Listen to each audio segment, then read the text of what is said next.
बेंगलोर में था मैं, बेंगलोर में ही रहता था, फिर मैं गुड़गांव शिफ्ट हो गया। बहुत अच्छी जगह है यार बेंगलोर। नहीं सीरियसली यार, कितना बढ़िया मौसम, प्यारे लोग। 5 साल रहा मैं बेंगलोर, उसमें से 6 साल ट्रैफिक में थे।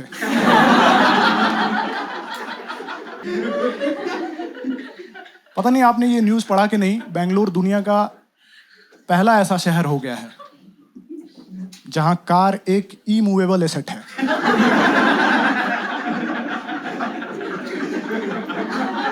जमीन, सोना और कार तीनों अचल संपत्ति है यहाँ। सड़क पे चलती हुई गाड़ी अब बेंगलोर में लैंडमार्क है। हाँ भाई, लोग जोमेटो में खाना ऑर्डर करते हुए लैंडमार्क में एयरपोर्ट बस लिख दे रहे हैं, बस नंबर 3905 के सामने। डिलीवरी वाला अगर बस के सामने आके कॉल कर रहा है कि खड़े हैं हम, आपका घर नहीं दिख रहा, लोगों को शक हो रहा है कहीं हमारा घर तो मूव नहीं हो गया बे, क्योंकि ट्रैफिक पे भरोसा है। अलग अलग समस्याएं आने लगी हैं इस शहर में ट्रैफिक की वजह से। जैसे अगर पति पत्नी दोनों वर्किंग हैं और अलग अलग कंपनी में काम कर रहे हैं, तो ट्रैफिक की वजह से इन्हें टाइम ही नहीं मिल पा रहा कि ये लोग सही से लड़ पाए। 2-2 साल पुराने मामले लंबित हैं। रात को 10 बजे खाना वाना खा के जैसे ही कोर्ट बैठता है कि साले तूने मेरी माँ को ऐसे कैसे बोल दिया, तब तक नींद आने लगती है, क्योंकि सुबह 6 बजे का उठे होते हैं 11 बजे ऑफिस पहुंचने के लिए, और वीकेंड तो दारू पीने में जा रहा है। तो पता है आप लोग बेंगलोर में क्या करने लगे हैं? एक दूसरे की कंपनी में स्विच कर रहे हैं कि वहीं निपटाया जाएगा लंच टाइम में। लड़की इंटरव्यू देने जा रही है, एचआर पूछ रही है why do you want to join our company. लड़की बोल रही है आपकी जो टेस्टिंग टीम के लीड है ना, गीला तौलिया बिस्तर पे रख के जा रहे हैं,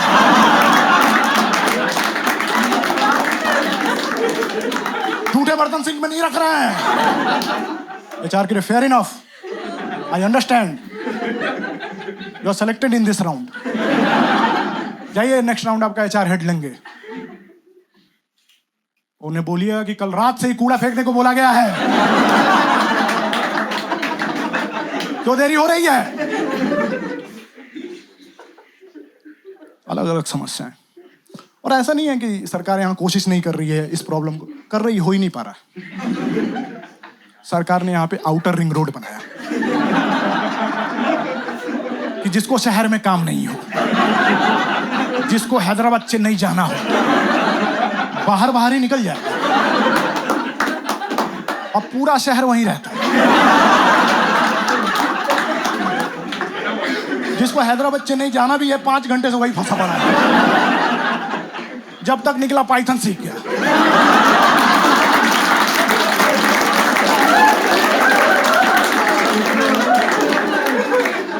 अब ट्रैफिक का हिस्सा है वो, कि तुरंत ऑफर मिल जाता है वहां पे। 4 आईटी कंपनियां पर स्क्वायर फुट हैं आउटर रिंग रोड पे।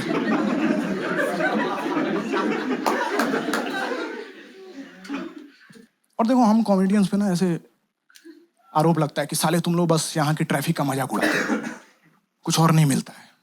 ये क्या तरीका है, मजाक उड़ाते हैं, काम है हमारा। लेकिन फिर भी मैं अपने काम से आगे बढ़ा। मैं जानने की कोशिश किया कि रीजन क्या है भाई, क्यों है इस शहर में इतना ट्रैफिक, इतना इंफ्रास्ट्रक्चर वगैरह खराब है भी नहीं, क्यों है इतना ट्रैफिक। मैं रिसर्च किया और रिसर्च के दौरान मैं पाया कि बेंगलोर में ट्रैफिक का मेन रीजन जो है कि बीएमटीसी बस वाले हैं, यहाँ की जो सरकारी बस सेवा है, क्योंकि उन्हें फर्क नहीं पड़ रहा है कि स्टॉप कहाँ है, आपने जहां बोला वहीं उतारेंगे। और भाई ये फैसिलिटी जेंडर न्यूट्रल है, लेकिन लड़कों को मूड पे है।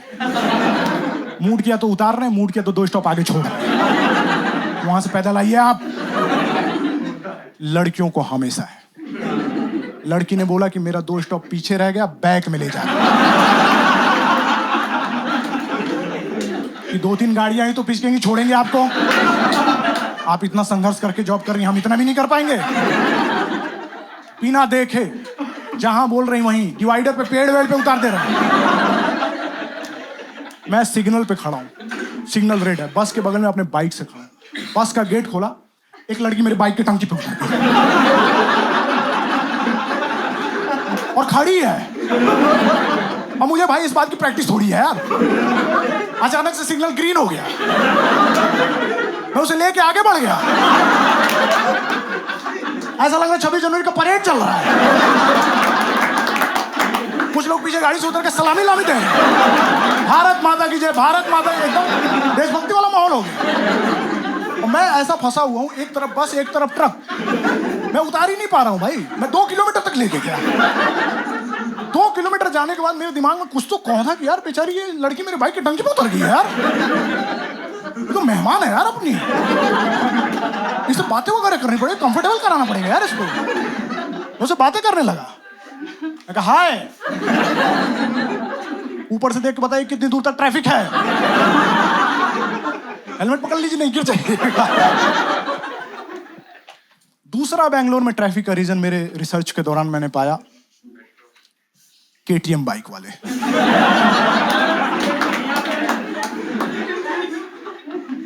जिन लौंडों ने लाइफ में कुछ नहीं किया, कहीं भी आगे नहीं रहे, उन्होंने केटीएम की बाइक ले ली है और सिग्नल ग्रीन होते ही उन्हें आगे रहना। यहां तो हमारा ही जलवा है।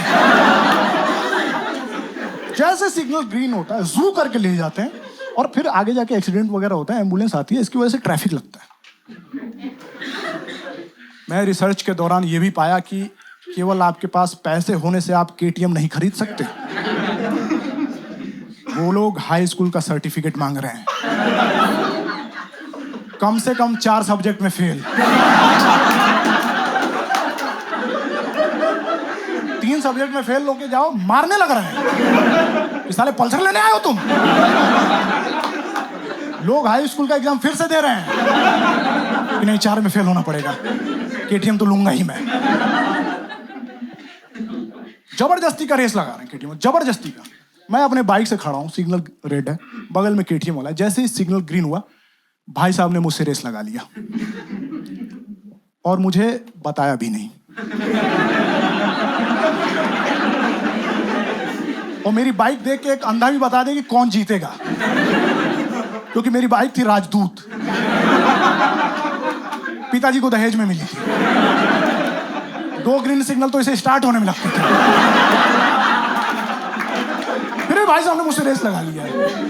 और कुछ तो केटीएम वालों का ऑब्वियसली मैं हार चुका हूं यार, मुझसे 2 किलोमीटर आगे चल रहा है, लेकिन पता नहीं कुछ तो केटीएम वालों का फ्रस्ट्रेशन रहता है कि बाप की जमीन बेच के खरीदा ही गया है तो पूरा इस्तेमाल होगा। फुल थ्रॉटल लेके जा रहा भाई, इतनी तेज स्पीड में लेके जा रहा था, इतनी तेज लेके जा रहा था। आगे ब्रिज था, ब्रिज से ऐसे लॉन्च हो गया और अंतरिक्ष पहुंच गया। इसके वेलोसिटी अटेंड कर ली भाई उसने। अगले दिन नासा वाले देख के कह रहे हैं, वो भाई सब इंडिया वाले बाइक से इंसान भेजने लगे यार स्पेस में। इतना सस्ता स्पेस प्रोग्राम, ये साले ट्रैक्टर से चांद ना जोड़ते थे। इसरो वाले कह रहे हैं यार हम लोग फर्जी में रॉकेट में पैसा खर्च कर रहे हैं, केटीएम की बाइक को सोनी सिग्नल से लॉन्च कर रहे हैं। और पता है ये बंदा यूपी का था, और यूपी का बाप ना भाई हर चीज में प्राइड लेता है, कुछ नहीं छोड़ता। इसके घर कोई जा रहा, पूछ रहा आपका बेटा क्या करता है, मेरा बेटा सैटेलाइट है।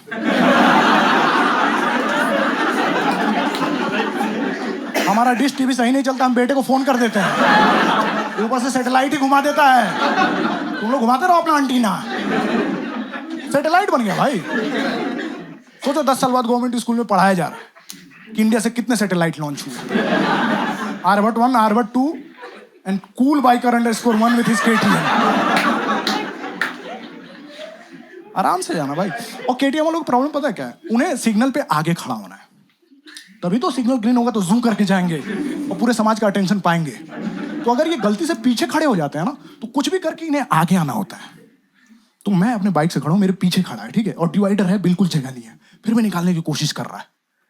मैं कहा क्या कर रहा भाई, तेरा पैंट फंस रहा है।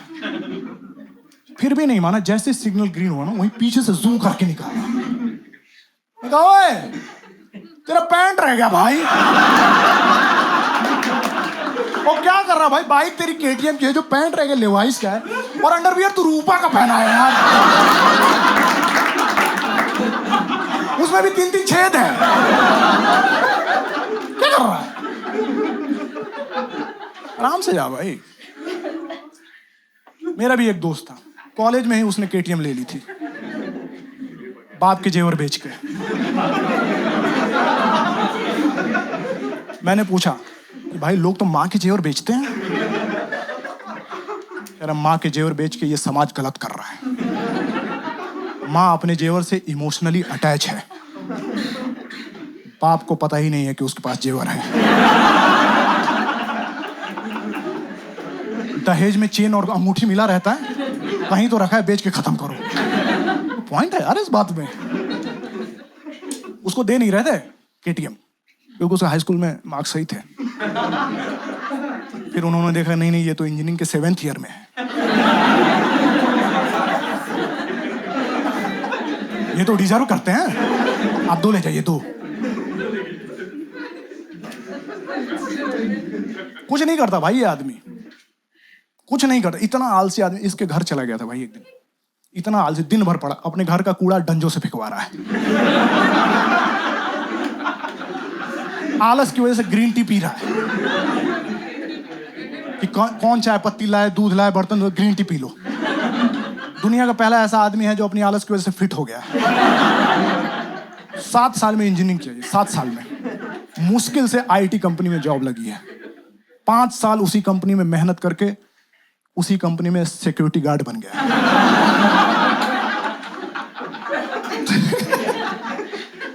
कुछ नहीं करता भाई, दिन भर का इसका फुल टाइम जॉब है काम टालना। 1 घंटे का काम तो 3 घंटे सोचे कैसे टाल दिया जाए। एक्सेल मेंटेन किए हुए हैं, एक काम को 3 तरीके से टाल सकते हैं। दिन भर लगा रिसर्च कर रहा है काम टालने का। और देखो हम सब के अंदर ना ये वाला इंसान रहता है, काम टालने वाला, है ना। अब मुंह क्या बना रहे हो भाई, तुम लोग भी हो। तुम लोग कहां से इलॉन मस्क हो भाई? नहीं हम नहीं है, हम तो सारा काम तुरंत खत्म करते हैं। हमारी तरफ क्या देख रहा है? अगर तुम लोग रात को दारू वगैरह पी रहे हो, यहाँ बैठे हो, तो बहुत सक्सेसफुल थोड़ी हो।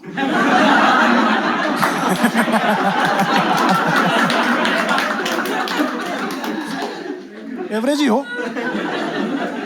मैं भी वही हूँ। हम लोग काम टालते हैं, हमें अच्छा लगता है भाई।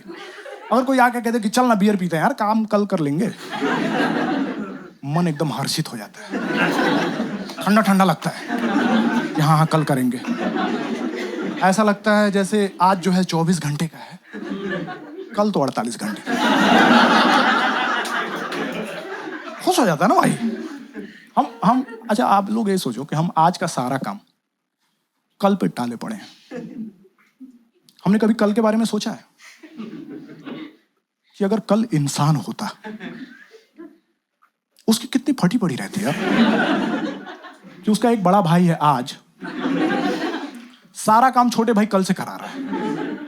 आज से उसकी मम्मी आके कह रही पढ़ ले, नहीं कल पढ़ेगा। आज से उसकी मम्मी आके कह रही नहा ले, नहीं कल नहाएगा। आज जाके बार में दबा के दारू पी रहा, कल बेचारा फर्जी में हैंगओवर में घूम रहा है। भाई अगर कल इंसान होता ना और हमारे आसपास कहीं रह, इतनी सहानुभूति महसूस होती ना कि भाई दिन भर लगा रहता है यार। मैं तो भाई उससे मिलने चला जाता कि भाई ले यार चाय पी बैठते हैं, क्या बात है, इतना क्यों काम कर रहा है। सोचो मैं कल के घर चला गया, एज यूजुअल आज बैठे टीवी देख रहा है, कल कपड़े धो रहा है। मेरी कल से बातें होने लगी भाई, बहुत परेशान है कल कि भैया मेरा कोई दोस्त मुझे पार्टी में नहीं बुलाता है। सब बोलते हैं कि कल का कोई भरोसा नहीं, कल कभी नहीं आता। कैसे आएगा कल? कल को इतना काम है। शाम को 1 घंटे का मुझे टाइम मिलता है भैया, उसमें भी आज भैया बोल देते हैं कि कल जिम जाएगा। दिन भर ये आज बैठ के टीवी देखता रहता है और टीवी देखने के बाद रिमोट सोफे के नीचे डाल देगा, फिर कल ढूंढेंगे रिमोट। इस घर में किसी को भैया कोई फर्क नहीं पड़ता कल हो ना हो। मैं कहा यार ये सही बोल रहा है, बहुत परेशान है। मैं कहा रुक जा यार, मैं तेरे बड़े भाई आज से बात करता हूँ। आज से बातें करने चले गया। मैं कहा यार आज तू कल के बारे में नहीं सोच रहा, तेरा कल बर्बाद हो जाएगा। तो कह रहा कल की सोचेंगे कल को। और चादर तान के सो गया। जगाने की कोशिश किया, भाई जग ही नहीं रहा है। मैं कहा भाई इनका फैमिली डिस्प्यूट है, मैं क्या ही कर सकता हूँ। मैं निकला भाई उनके घर से कि अपना देखें ये लोग। जैसे उनके दरवाजे पे गया, 2 छोटे लौंडे आए, कहते भैया हाय। मैं कहा हाय तुम कौन? भैया हम परसों नर्स हो। मेरी परसों से बात होने लगी भाई, परसों और ज्यादा परेशान है कि भैया मुझे बड़ा नहीं होना। बड़े होकर देख रहे हो कल भैया का क्या हाल हुआ है, काम करते करते इनकी फट पड़ी है। और ये बातें करते करते परसों रोने लगा और रोते रोते सो गया। और परसों सुबह उठा तो कल हो गया। क्या चल रहा भाई, ये क्या तिलस्मी परिवार है ये? मैं भागा भाई उनके घर से। मैं भागा, जैसे चौराहे पे गया ना, एक बूढ़े गरीब से दिखने वाले अंकल आ गए। कह रहे बेटा हमारे घर से आ रहे हो? मैं कहा नहीं अंकल, मैं तो आजकल के घर से आ रहा हूँ। वो लोग तो बहुत अमीर लोग हैं, आप कौन है गरीब फटे? कह बेटा हमारे घर से आ रहे हो, मैं आजकल का पिताजी हूँ, मेरे पास पैसे थोड़े कम रहते हैं, मेरा नाम है मंथ एंड, मैं सारे पैसे आजकल पे उड़ा देता हूँ। और बेटा कल पे उड़ाना तो फिर भी मुझे ठीक लगता है क्योंकि वो काम करता है, आज का तो मुझे कुछ समझ में नहीं आ रहा है। दिन भर आवारागर्दी करता रहता है, पिछले महीने मेरे जेवर बेच के केटीएम खरीद लाया। दिन भर केटीएम से घूम रहा है, एक दिन तो बिना पैंट के भी आया था।